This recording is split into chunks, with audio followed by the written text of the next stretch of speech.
우리가 몇 주 전에 나눈 말씀을 이어서 예수님께서 받으신 시험에 관하여 계속 살펴보도록 하겠습니다. 예수님은 성령님의 인도하심으로 하나님의 뜻 가운데 시험을 받으셨습니다. 그리고 이 시험을 받으셨을 때 40일 동안 금식하셨죠. 그리고 40일 동안 금식하셨을 때 사탄이 예수님을 시험한 내용은 이 돌을 떡으로 만들어 먹으라는 것이었습니다. 사탄은 예수님께 이렇게 얘기했죠. 내가 하나님의 아들이거든. 당신이 하나님의 아들이면 왜 이렇게 40일 동안 굶주리고 있어요?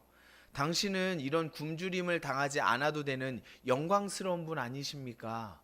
당신은 이 돌을 떡으로 만들어 먹을 능력이 있는데 왜 이렇게 굶주리고 괴로워하십니까?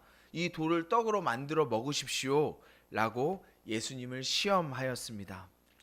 그러나 분명한 것은 예수님께서 지금 시험당하신 것, 금식하고 계신 것은 하나님의 인도하심과 역사하심이었다라는 것입니다. 그렇기에 40일간의 굶주림도 그리고 인간으로서 가장 약한 상태가 되게 하신 것도 그리고 하나님이시지만 이러한 고난을 당하고 계신 것도 모두 다 하나님의 뜻 가운데 있는 일이었습니다. 그래서 예수님께서는 돌을 떡으로 만들어 먹을 능력이 있으시지만 굶주리지 않아도 될 만큼의 영광스러운 분이시지만 하나님이 나를 지금 이곳 가운데 두셨다면 하나님의 뜻과 인도하심이 아니고서는 내가 할 수 있어도 이곳을 벗어나지 않겠다는 믿음의 고백으로 이렇게 사단에게 말씀하시죠. 사람이 떡으로만 살 것이 아니라 하나님의 입으로부터 나오는 모든 말씀으로 살 것이다 라고 말씀하셨습니다. 예수님은 하나님의 말씀이 아니면 이 고난, 이 시험을 나의 힘과 방법으로 뚫고 나가는 것을 거절하셨습니다. 내 모든 삶, 아프고 괴롭고 약해진 이 상황이 하나님의 뜻 가운데 있기 때문에 나는 하나님 안에서 이 일을 해결할 것이다. 내가 할 수 있어도 내가 이것을 당하지 않을 능력과 그러한 존재임에도 불구하고 하나님이 인도하시면 내가 그것을 감당할 것이다 라고 선언하셨습니다. 예수님이 어떻게 이렇게 멋진 믿음을 가지실 수 있으셨을까요? 그것은 하나님에 대한 절대적인 신뢰에 있습니다. 내가 당한 이 고난, 받지 않아도 되는 고통, 그리고 내 힘으로 빠져나갈 수 있는 고통이지만 지금 내가 이렇게 된 것이 하나님의 뜻 가운데 있으니 하나님이 나를 인도하고 계시니 또한 이것을 향한 하나님의 계획이 있는 것을 신뢰하고 하나님이 나에게 가장 좋은 길로 인도하실 것을 믿기 때문에 나의 어떠함으로 이것을 헤쳐나가는 것을 거절하셨습니다. 여러분, 이것은 우리의 삶에 가져야 할 가장 중요한 믿음의 태도입니다. 하나님은 한 번도 나를 떠난 적이 없으시다. 심지어 고난 가운데도 그러하시다. 그렇기 때문에 하나님은 언제나 선하시고 나를 죽기까지 사랑하시는 나의 아버지이시기 때문에 내가 어떻게 살아가야 되는 것이, 고난 가운데서도 무엇을 선택하는 것이 가장 좋은 선택인가, 하나님의 뜻 가운데 하나님의 말씀으로 살아내는 것, 예수님은 하나님에 대한 절대적인 신뢰를 가지고 계셨습니다. 여러분, 하나님을 신뢰하기 위해서 가장 필요한 것이 무엇일까요? 어떻게 하면 예수님처럼 하나님과 이런 절대적인 신뢰의 관계를 가질 수 있을까요? 매우 간단합니다. 자주 만나면 됩니다.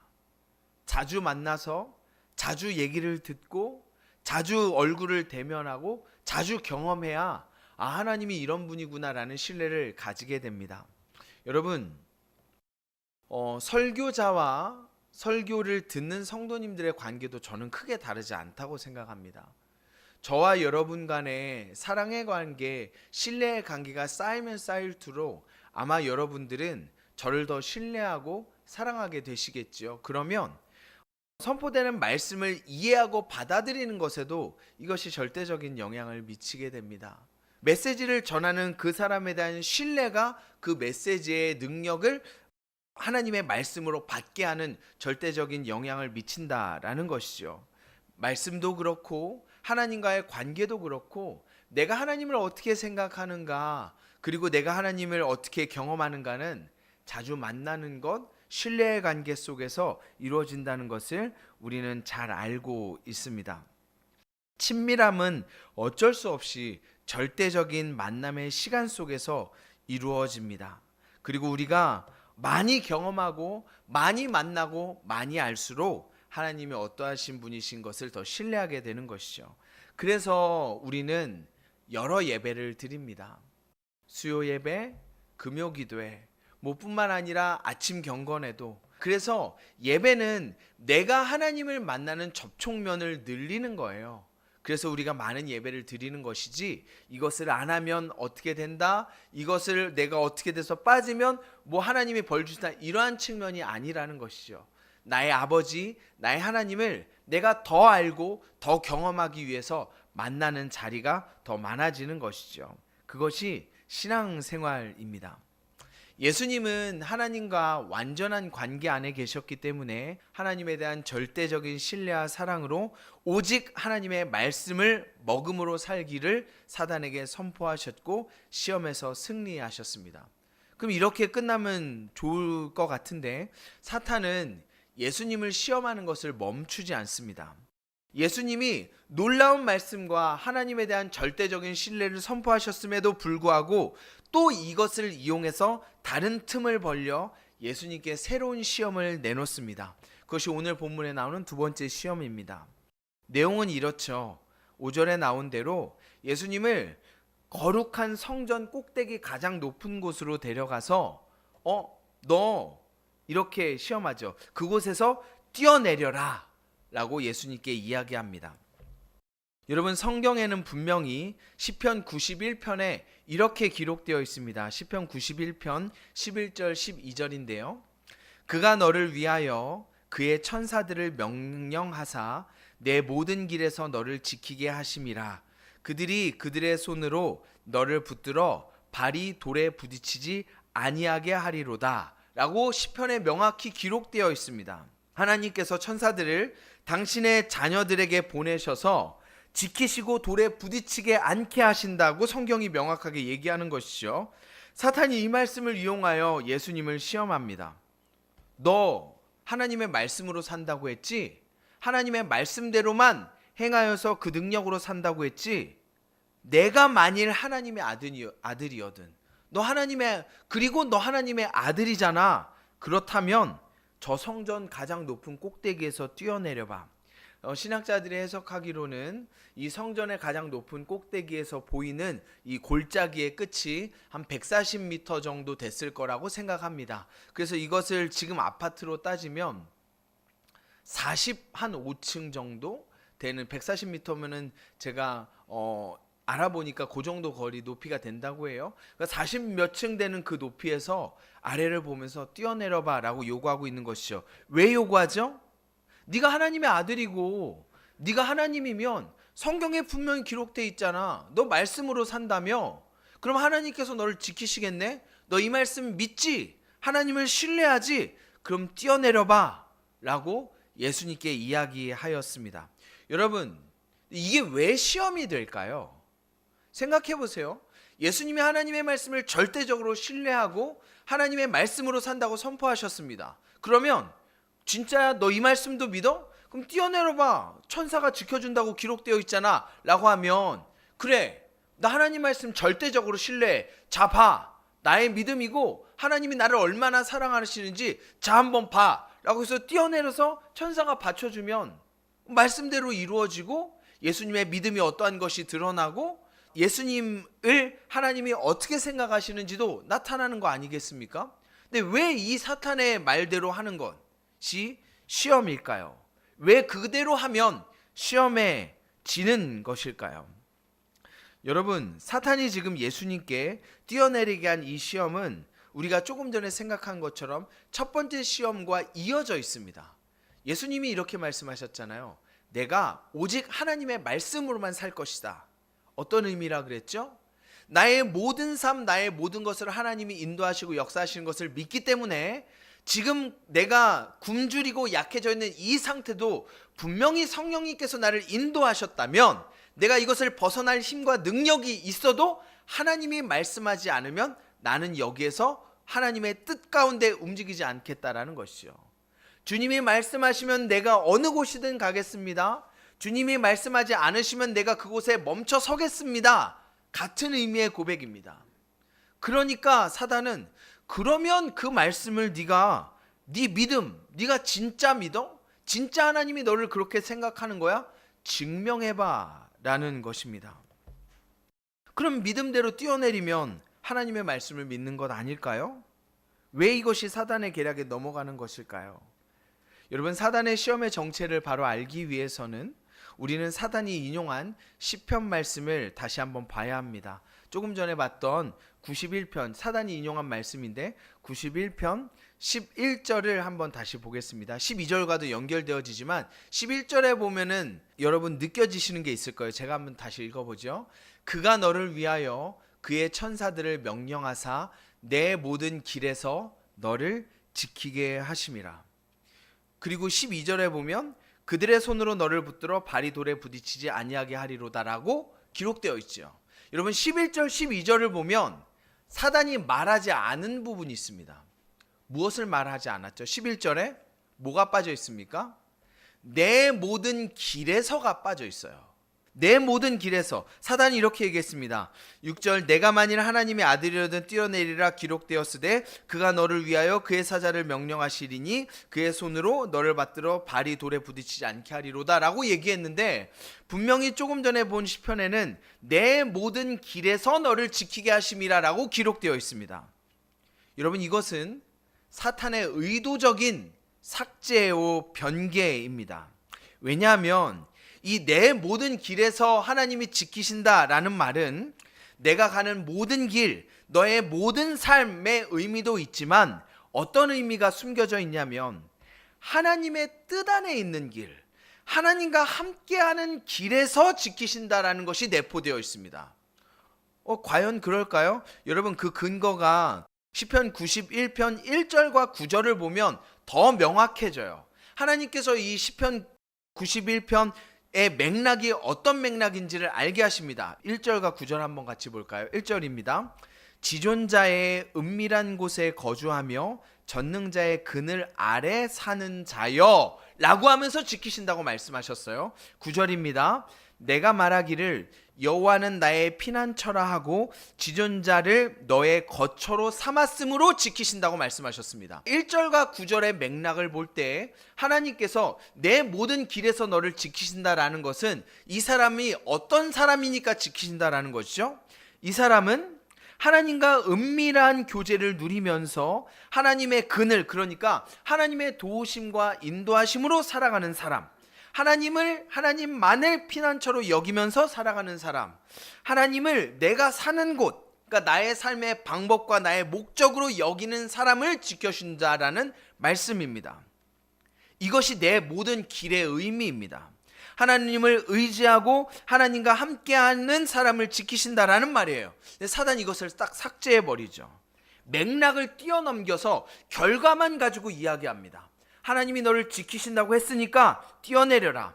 내가 하나님의 아들이면, 너 예수님 믿는다며, 내가 하나님의 자녀라며, 그러면 저 높은 성전에서 뛰어내려도 하나님이 지키시니까 결과만 가지고 이야기하는 것이죠. 그러나 여러분, 하나님이 우리를 지키시는 것은 어떤 의미입니까? 그의 사자들 명령하여서 우리를 지키신다는 것은 분명한 하나님의 약속입니다. 그러나 그 과정이 있다는 거예요. 왜 하나님이 그를 지키시는가? 왜 하나님이 그를 붙드시는가? 하나님을 믿고 하나님을 의지하고 하나님만을 삶의 방법으로 삼는 사람, 하나님의 뜻 가운데 걸어가는 길, 그 과정에서 하나님이 어떤 분이심을 경험하고 배우는 것을 통하여 지키시고 인도하신 하나님을 경험해낼 수 있는 겁니다. 그런데 사단은 이 약속과 만남과 인격적인 교제의 하나님을 알아가는 것을 건너뛰고, 네가 교회 다니면 복 주셔야 되는 것 아니냐, 네가 기도하면 응답해 주셔야 되는 것 아니냐, 너의 마음과 하나님을 경험하는 너의 삶의 태도와 너가 지금 원하는 모든 것의 의미에 어떤 것을 이야기하지 않고 하나님을 만나고 그분을 신뢰하고 그분과의 인격적인 경험이 없이 복과 어떠한 결론만 얘기하는 것이 사단의 시험의 의미라는 것이죠. 여러분, 재벌 아들이라면 너 뭐 이것저것 다 내 맘대로 살 수 있잖아. 다 가질 수 있잖아. 아빠가 너 원하는 대로 다 해준다고 했잖아. 사랑한다고 했잖아. 재벌이니까, 너 돈 많으니까, 너 아빠가 부자니까 다 해봐. 여러분, 진짜 그럴까요?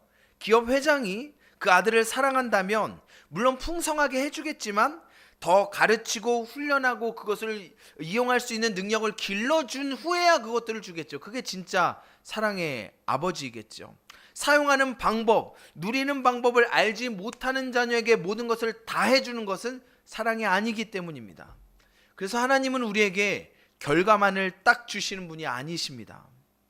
약속을 성취하시는 하나님과 인격적인 관계가 신앙의 핵심이며 그 결과는 그것을 통하여 일하시는 하나님을 알아가고 경험하는 것입니다. 그래서 시편에서 우리가 확인하는 것처럼 그를 거처로 삼는 것, 하나님만을 거처로 삼는 것, 하나님만을 길로 삼는 것, 하나님만을 의지하는 것, 하나님의 방법으로만 살아가는 그 사람을 지키시고 인도하신다라고 말씀하시는 고백이라는 것이죠. 그런데 사탄은 이 신앙의 여정을 생략하고 결과만을 나열해서 하나님과의 인격적인 관계를 건너뛰고 역사하시는 믿음을 통하여 내가 하나님을 알아가고 경험하는 이 신앙의 과정을 통하여 붙드시는 하나님을 건너뛰고 마치 종교적인 것을, 하나님의 말씀을 마술적인 수단으로 사용하고 있습니다. 이렇게 하면 이렇게 복을 받고, 이렇게 되면 이런 역사가 일어나고. 여러분, 그것은 신앙생활이 아닙니다. 종교일 뿐입니다. 예수님은 아셔요. 내가 지금 뛰어내리지 않아도, 내가 40일간의 굶주림 속에 있어도 하나님은 나와 함께 하신다. 하나님은 나를 사랑하신다.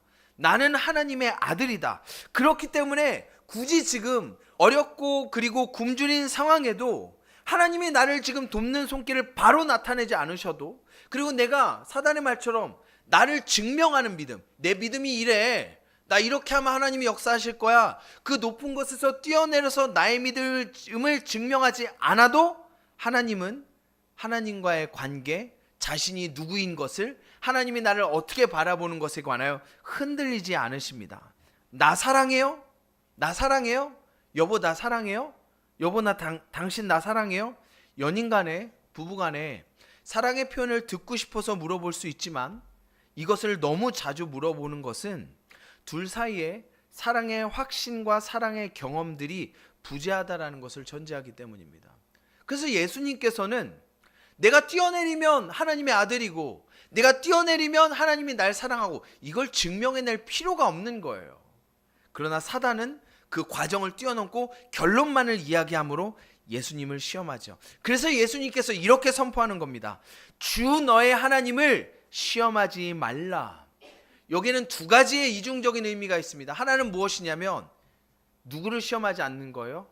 여호와 하나님, 나의 하나님 아버지를 네가 시험하지 말라. 내가 뛰어내리지 않아도, 그래서 천사가 나를 바치지 않아도 하나님은 나를 사랑하신다. 우리 하나님 아버지의 마음을 너가 시험하지 말라라는 것이고, 또 한 가지는 예수님, 창조주이신 하나님 아버지를 감히 사탄이 시험하지 말라는 두 가지의 이중적인 의미를 같이 갖고 있습니다. 무엇을 의심합니까? 내 삶이 어디에 있던, 어떤 자리에 있던 내가 예수님을 믿는다면, 여러분, 예수님을 믿는 건 그런 의미예요. 내가 예수님을 믿는다면, 정말 그분을 나의 주인이며 왕으로 삼는다면, 그것이 진짜라면 내 지금 삶의 상황, 어떤 자리, 어떤 모습에 있든 나는 하나님의 자녀가 됩니다. 그것이 믿음의 능력이고 구원을 받았다는 인치심이며 도장입니다. 그래서 믿음이 우리의 도장이라는 것이죠. 그리고 그것을 누가 돕습니까? 나를 홀로 내가 그냥 믿어야지 발버둥 치는 것이 아니라 하나님께서 우리 안에 믿음을 주시고 성령님이 그것을 확증하십니다. 로마서 8장 23절, 너무 우리가 많이 인용해서 아마 외우실 것 같아요. 자기 아들을 아끼지 아니하시고 우리 모든 사람을 위하여 내주신 이가 어찌 그 아들과 함께 모든 것을 우리에게 주시지 아니하겠느냐. 나를 향하여 죽으신 십자가의 사랑을 안다면 여러분의 지금 모든 상황을 하나님이 붙드시고 인도하시며 가장 좋은 것을 주시기 원한다는 것을 왜 의심하겠습니까? 여러분, 우리는 예수 믿는 모든 사람은 단 한 번도 단 한순간도 하나님의 뜻을 벗어나지 않았다는 것을 기억하시기 바랍니다. 하나님의 손길을 벗어나지 않았다는 것을 확신하시길 바랍니다.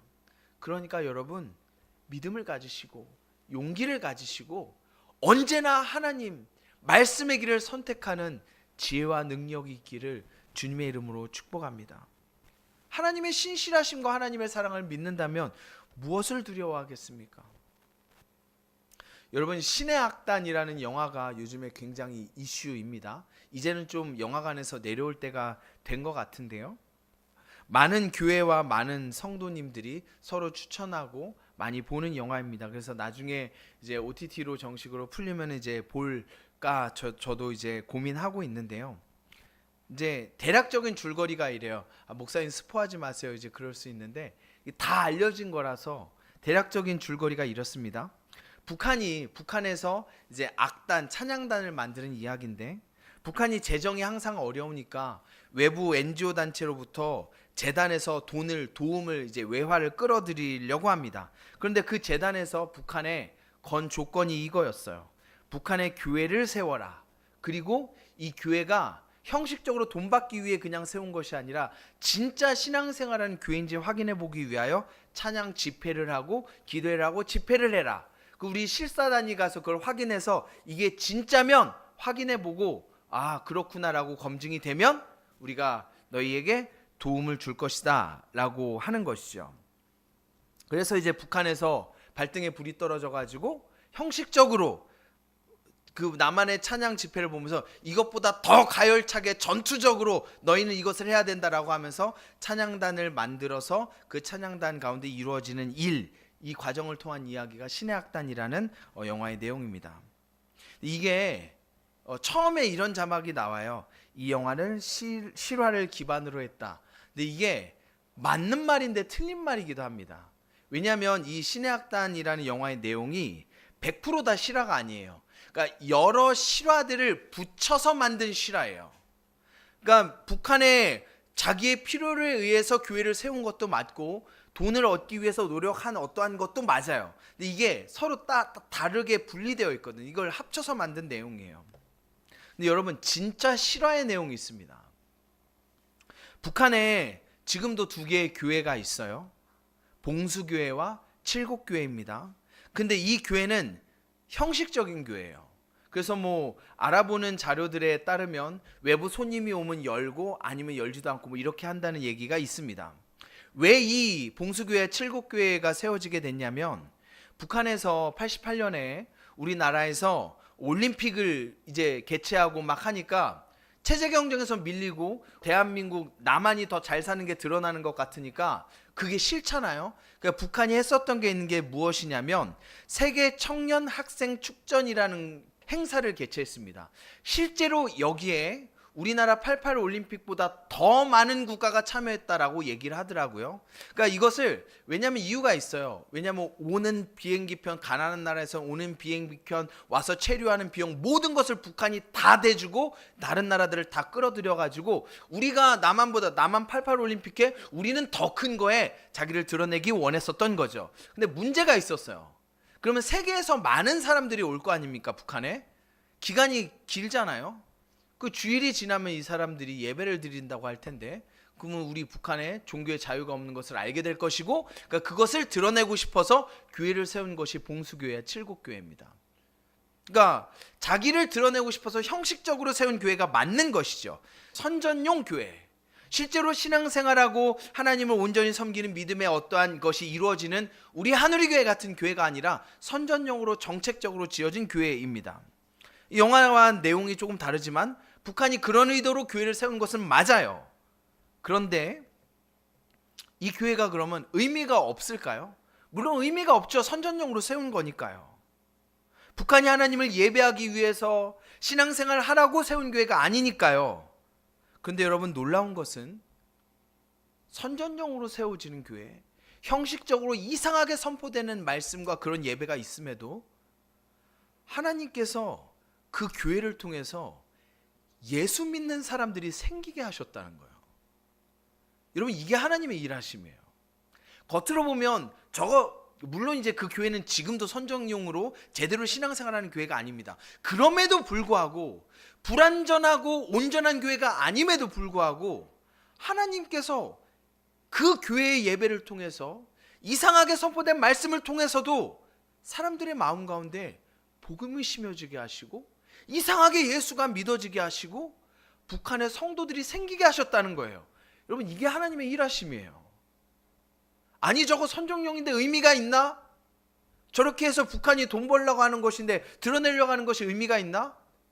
하나님은 그것을 통해서도 일하신다는 거예요. 이게 하나님의 신실하심과 하나님의 영광입니다. 여러분, 우리의 삶이 어떠하든지 하나님은 여러분을 놓거나 버리시지 않습니다. 하나님은 반드시 여러분에게 선한 것을 주기 원하십니다. 그것이 무엇이든 간에 내 죄를 통하여 선택된 일이라고 할지라도 하나님은 반드시 열매를 맺게 하시고 하나님이 어떠하신 분이신가를 나타내게 하실 겁니다. 그 하나님을 신뢰하시길 바라요. 그리고 이 신뢰의 관계를 많이 높이려면 자주 만나셔야 돼요. 그래서 찬양도 자주 들어야 하고, 그래서 예배도 가능한 한 자주 드려야 하고, 말씀을 읽고 하나님이 어떤 분인지를 알아야 하고. 여러분, 소그룹 모임이 왜 필요한 줄 아세요? 내 신앙만이 아니라 저 사람은 저렇게 하나님이 역사하셨네? 저 사람은 저렇게 생각하네? 더 풍성하게 하나님을 누리는 것이에요. 사랑하는 성도님들, 우리 주님의 신실하심을 흔들리지 않는 믿음으로 우리에게 사단의 시험이 올 때에도 여러분의 어떠함을 증명할 필요도 없이 예수 그리스도를 통하여 주신 십자가만으로 하나님의 사랑이 우리 마음 가운데 확실히 심겨지는 은혜가 있기를 축복합니다. 그리고 여러분, 교회의 은혜와 풍성함을 누리셨으면 좋겠어요. 더 예수님을 누리셨으면 좋겠어요. 하나님은 하나님의 일을 하십니다. 저 김일성의 악의로 세워진 형식적인 교회에서도 하나님은 일하십니다. 여러분이 여러분의 연약함과 죄 가운데, 부족한 가운데 놓여진 환경이라도 하나님은 하나님의 신실한 일을 하실 것을 확신합니다.